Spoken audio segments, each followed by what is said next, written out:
সবাইকে জয় যিশু। আমাদের মহান প্রেমময় পিতা প্রভু যিশু খ্রিস্টের নামে আমি সবাইকে স্বাগত জানাই। আসুন আমরা একসাথে হয়ে আমরা আজকে রাত্রিতে ঈশ্বরের সম্মুখে উপস্থিত হই এবং আমরা প্রার্থনায় যাই। আমি আজকে ঈশ্বরের বাক্য পাঠ করব। তার আগে আমি বলে নিই যে আমরা প্রার্থনা কিভাবে করি বা আমাদের এখন প্রার্থনার জীবন আমাদের কেমন, সেই সম্বন্ধে আমি আলোচনা করব। আমরা অনেকে বলি যে আগে আমি অনেক বেশি প্রার্থনা করতাম, অনেক সময় ধরে প্রার্থনা করতাম, এখন করতে পারি না, এখন আমি প্রার্থনা আমার অনেক কমে গেছে। এই ধরনের নানান কথা আমরা বলি। তার কারণ আমরা যারা আগে বেশি করতাম তখন আমাদের মধ্যে একটা প্রার্থনার বিষয়বস্তু ছিল। অর্থাৎ আমাদের জীবনে আমরা তখনই প্রার্থনা করি যখন আমাদের কিছু পাওয়ার আকাঙ্ক্ষা থাকে ঈশ্বরের কাছে, তার জন্য আমরা প্রার্থনা করি। অর্থাৎ আমাদের প্রার্থনাটা আমাদের কি ছিল, যে স্বার্থকেন্দ্রিক। অর্থাৎ আমাদের জীবনের জন্য আমরা প্রার্থনা করতাম যে আমার কেউ এটা ইচ্ছা করে যে আমার বাড়ি লাগবে, কেউ তার নিজের কাজের জন্য, চাকরির জন্য, কেউ ভালো জীবনসাথীর জন্য, এই বিভিন্ন বিষয়, স্টুডেন্টরা তাদের পড়াশোনার জন্য। অর্থাৎ প্রত্যেকের একটা আলাদা আলাদা আমাদের স্টেপ থাকে প্রার্থনা করার জন্য। প্রত্যেকে কেউ ভাবে যে আমাদের স্বামী স্ত্রীর সম্পর্ক ভালো থাকুক, এই বিষয়। অর্থাৎ আমরা যখন অনেকটা খারাপ পরিস্থিতির মধ্য দিয়ে চলে আসি, তখন আমাদের প্রার্থনা, যখন আমরা অসুস্থ হয়ে পড়ি তখন আমাদের কি হয়, প্রভু ঈশ্বরকে মনে পড়ে, তখন আমরা প্রার্থনা করি। অর্থাৎ আমাদের প্রার্থনার একটা উদ্দেশ্য থাকে এবং সেটা হচ্ছে আমাদের কিছু পাওয়া বা অ্যাচিভ করা। অর্থাৎ এটাই হচ্ছে আমাদের উদ্দেশ্য। তাই আমরা কি করি, আমরা রাত দিন আমরা সেই বিষয়ের উপরে ধ্যান করি এবং ঈশ্বরকে সেটা জানাতে থাকি এবং প্রার্থনা, যতক্ষণ না আমরা সেই বিষয়কে আমরা অ্যাচিভ করছি, যতক্ষণ না পাচ্ছি, আমাদের ফুলফিল হচ্ছে, ততক্ষণ কিন্তু আমরা কন্টিনিউ প্রার্থনা করি। এটাই আমাদের প্রার্থনার জীবন। কারণ আমাদের প্রার্থনা আমাদের নিজেদের জন্য আমরা করি। তাই এখন যখন আমরা সেই জিনিসটা আমরা পেয়ে যাই, যেটা আমাদের জন্য প্রার্থনার বিষয় ছিল, সেটা পেয়ে যাই, তারপর থেকে আমাদের তো আর কোনো জীবনে কোনো সমস্যা নেই। আমার যদি বাড়ি হয়ে যায়, গাড়ি হয়ে যায়, আমার ভালো জীবনসাথী হয়ে যায়, বা আমার পরিবারে সচ্ছল অবস্থা থাকে, তাহলে তো আর কোনো অভাব নেই, তাহলে আমার প্রার্থনা করার প্রয়োজন নাই। কিন্তু আমাদের বাক্য এখানে কি বলে আমি দেখি যে ফিলিপিও তার 4 অধ্যায় আমি 6 পদ পাঠ করি। কোনো বিষয়ে ভাবিত হইও না, কিন্তু সর্ববিষয়ে প্রার্থনা ও বিনতি দ্বারা ধন্যবাদ সহকারে তোমাদের যাচনা সকলে ঈশ্বরকে জ্ঞাত করো। 7 পদ, তাহাতে সমস্ত চিন্তার অতীত যে ঈশ্বরের শান্তি, তাহা তোমাদের হৃদয় ও মন খ্রিস্ট যিশুতে রক্ষা করিবে। এখানে 2টি পদ আমি পাঠ করলাম। একটি পদে আমরা দেখলাম যে আমাদের যা প্রয়োজন সেই বিষয়ে কি বলছে, যে আমাদেরকে ঈশ্বরকে জানাতে হবে। আমাদের ঈশ্বরের কাছে আমরা যাচনা করলে বিনতি সহকারে তিনি আমাদেরকে সমস্ত কিছু, আমাদের সেই চিন্তার অতীত যা কিছু, সেটা আমাদেরকে তিনি প্রোভাইড করবেন, তিনি সমস্ত কিছু দেবেন। 7 পদে আমরা দেখি যে চিন্তার অতীত, তোমার সমস্ত চিন্তার অতীত যে ঈশ্বরের শান্তি। অর্থাৎ এই সমস্ত কিছুর পরেও আমাদের জীবনে কি শান্তির প্রয়োজন রয়েছে, তাহা তোমাদের হৃদয় ও মন খ্রিস্ট যিশুতে রক্ষা করিবে। অর্থাৎ আমাদের প্রত্যেকে আমরা জানি যে আমাদের একটা বিষয়ের উপরে আমাদের প্রার্থনা থাকে। সেই বিষয়টা যখন আমাদের ফুলফিল হয়ে যায়, তখন আমাদের আর কোনো প্রার্থনার বিষয় থাকে না। কিন্তু 7 পদে বলে যে আমাদের হৃদয় ও মন রক্ষা করার জন্য আমাদেরকে প্রার্থনা করতে হবে। কারণ শয়তান আমাদের চতুর্দিকে সর্বদা বিচরণ করছে। যে কোনো সময় আমাদের সেই আনন্দ, সেই শান্তি, যেটা আমি এতদিন প্রার্থনা করার পরে অ্যাচিভ করেছি, যা প্রার্থনা করার পরে পেয়েছি, সেটা আমাদের জীবন থেকে যে কোনো সময় সে হরণ করে নেয়।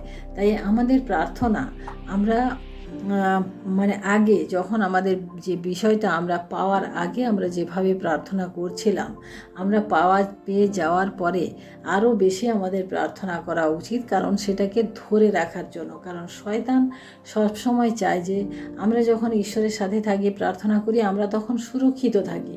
সেই রকম আমরা যখন পাওয়ার পরে আমরা যখন ঈশ্বরকে ছেড়ে দিয়ে আমরা আমাদের নিজেদের বিষয়বস্তুর উপরে আমাদের ধ্যান জ্ঞান, আমাদের চিন্তাধারা সমস্ত কিছু চলে আসে, তখন কিন্তু শয়তান আমাদেরকে তখন মানে আক্রমণ করা শুরু করে, এবং তখন আমাদের জীবনে পুনরায় সে আমাদেরকে বিপদে ফেলার চেষ্টা করে।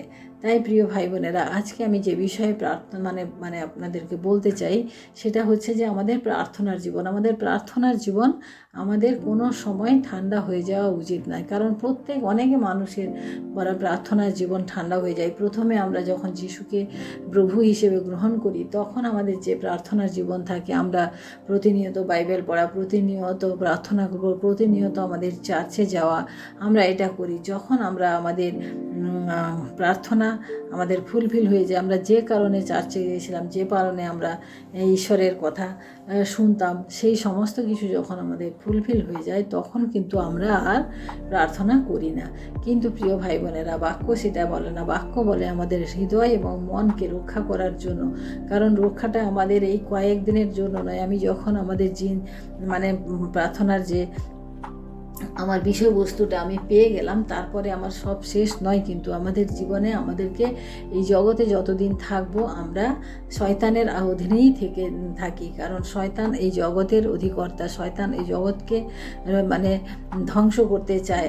কারণ প্রভু যিশু এই জগৎকে তিনি সৃষ্টি করেছেন, এবং এই জগৎ সমস্ত কিছু তার, কিন্তু শয়তান সেই অধিকারটা সে নিতে চায়। শয়তান অধিকর্তা নয়, আমি ভুল বলেছি, কিন্তু প্রভু যিশু অধিকর্তা, কিন্তু শয়তান সেই অধিকারটা ছিনিয়ে নিতে চায়। সেইভাবে আমরা দেখি যে প্রভু যিশুর সাথে সে পরীক্ষা করে ছলনা করেছিল, যাতে সেই অধিকারটা সে পেয়ে যায়। তাই প্রিয় ভাই বোনেরা, প্রভু যিশুর সাথে যখন এই ছলনা হয়েছিল, তখন আমাদের সাথে তো আমরা তো স্বাভাবিক, আমরা তো মনুষ্য মাত্র, কিন্তু আমাদের সাথেও সেটা হতে পারে। আমরা যখন সমস্ত কিছু পেয়ে যাই আমাদের জীবনকে, আমরা সেই আনন্দ উল্লাসে বা সেই আনন্দের মধ্যে দিয়ে আমরা নিয়ে যাব ঠিকই, কিন্তু সেটা ঈশ্বরের দৃষ্টিতে, ঈশ্বরের আশীর্বাদের সাথে।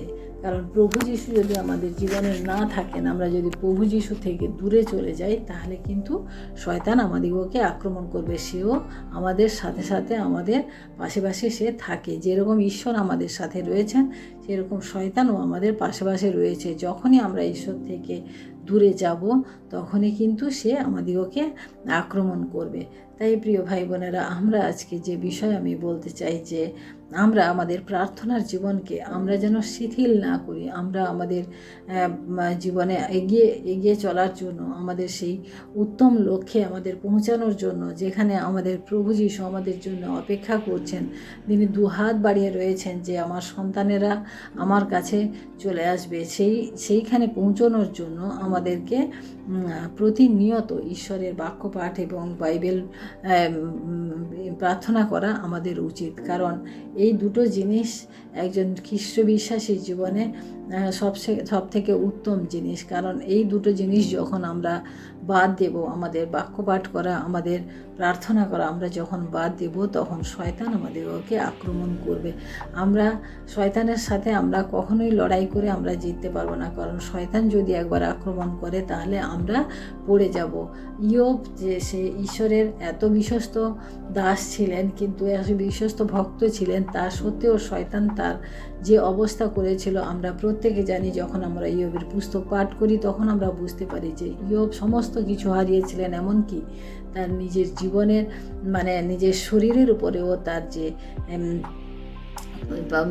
শয়তান যেভাবে আক্রমণ করেছিল, সেভাবে যদি আমরা আমাদের জীবনে আক্রমণে পতিত হই, তাহলে আমরা আর সেখান থেকে উঠতে পারবো না। কারণ ইয়োবের বিশ্বাস ছিল ঈশ্বরের প্রতি, তাই সে শয়তান তাকে পরাস্ত করতে পারেনি। কিন্তু আমরা যদি আমাদের ঈশ্বরের সাথে না থাকি, তাহলে শয়তান আমাদেরকে একদিন নষ্ট করে দেবে। তাই আমাদের প্রার্থনার জীবনকে আমাদের সম্পূর্ণভাবে আলাদা বৃদ্ধি করতে হবে, কারণ আমরা প্রার্থনার যদি না থাকি, আমরা বাক্যপাঠের মধ্যে যদি না থাকি, তাহলে আমরা এগোতেও পারবো না। আর আমাদের হৃদয়ের যে শান্তি, প্রভু যীশু এখানে বাক্য বলে যে তোমাদের হৃদয় ও মন খ্রিস্ট যীশুতে রক্ষা পাইবে। রক্ষা পাওয়ার ব্যাপারটা হচ্ছে শয়তানের হাত থেকে আমাদেরকে রক্ষা করতে হবে, কারণ এই হৃদয়, এই মন আমার একটা প্রার্থনার বিষয়, আমি সফল হয়ে গেলাম তার উপরেই নির্ভর করে না, আমি ভালো জীবন পেলাম তার উপরেই নির্ভর করে না। এই হৃদয় মনকে রক্ষা করার জন্য আমাদের প্রতিনিয়ত বাক্যপাঠের প্রয়োজন রয়েছে, প্রতিনিয়ত তার সাথে বসবাস করার প্রয়োজন রয়েছে, এবং তার সাথে আমাদের অন্তরের কথা, আমাদের ভালো মন্দ, সুখ দুঃখ সমস্ত কথা ঈশ্বরের সাথে আমাদের শেয়ার করা। আমরা আজকে সারাদিনে আমরা কি করলাম না করলাম সেটা সম্পূর্ণ ঈশ্বরের সাথে আমাদের বলা উচিত, কারণ ঈশ্বর সমস্ত কিছু দেখেন এবং তিনি জানেন যে আমার সন্তান কোথায় কিভাবে নষ্ট হতে পারে, তাই তিনি আমাদেরকে দৃষ্টি রাখেন। কিন্তু সেই দৃষ্টি যাতে আমরা তার সম্মুখে গিয়ে উপস্থিত হই, তার জন্য আমাদেরকে প্রার্থনা করতে হবে। আমাদের প্রার্থনা এভাবে আমাদের শিথিল হওয়া উচিত না, কারণ দিনের পর দিন আমাদের খ্রিস্ট বিশ্বাসী ভাই বোনদের প্রার্থনার জীবন একেবারে শিথিল হয়ে যাচ্ছে। সেই শিথিলতা থেকে আমাদেরকে আবার পুনরায় আমাদেরকে ফিরে আসতে হবে, এবং আমাদের শুধু প্রার্থনা আমাদের নিজেদের জীবনের জন্য নয়, আমাদের সমগ্র বিশ্বের জন্য, সমগ্র মানব জাতির জন্য আমাদেরকে প্রার্থনা করতে হবে। কারণ প্রভু যীশু যখন চলে গেছেন, তিনি বলে গেছেন যে আমার হারিয়ে যাওয়া সন্তানদেরকে না যেন আমরা খুঁজে নিয়ে আসি, তার ছেড়ে যাওয়া কাজ যেন আমরা সমাপ্ত করি। তাই প্রিয় ভাই বোনেরা, শুধু আমাদের জীবন নয়, আমাদের ব্যক্তি কেন্দ্রিক নয়, আমাদের প্রার্থনা সবার জন্য হওয়া উচিত, এবং সবার জন্য আমাদের ঈশ্বরের কাছে অনুগ্রহ দয়া প্রার্থনা করা উচিত। তাই আসুন আমরা আজকে প্রার্থনা করি এবং আমাদের অনুগ্রহকারী ঈশ্বরের সম্মুখে আমরা নিজেদেরকে উপস্থিত করি। ধন্যবাদ, ধন্যবাদ, ধন্যবাদ মহান প্রেমময় পিতা, তোমার মহানামের ধন্যবাদ প্রশংসা করি প্রভু। আজকের এই সুন্দর সময় প্রভু, আরেকটি বার প্রভু তোমার বাক্য পাঠের মধ্য দিয়ে আমরা বুঝতে পেরেছি প্রভু যে প্রার্থনার জীবন প্রভু তুমি প্রতিনিয়ত চেয়েছো যে আমরা প্রার্থনা করি তোমার কাছে, সদা সর্বদা তোমার সাথে আমরা থাকি।